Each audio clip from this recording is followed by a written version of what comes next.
bicho vai pegar! Descola um vírus da Zika aí pra mim, mano. Psst, fala baixo. Que foi? Com dengue todo mundo tá acostumado, mas os homens da vigilância sanitária estão pegando pesado por causa da Zika. Tu quer que eles baixem aqui e acabem com o ponto?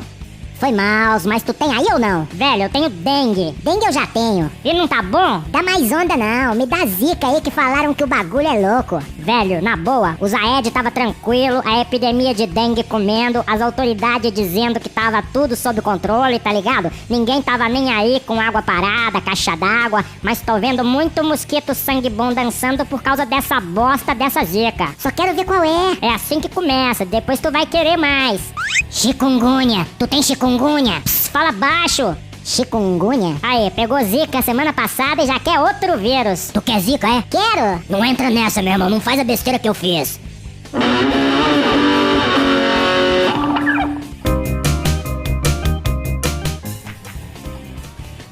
Qual é a desse chikungunya aí? Cala a boca.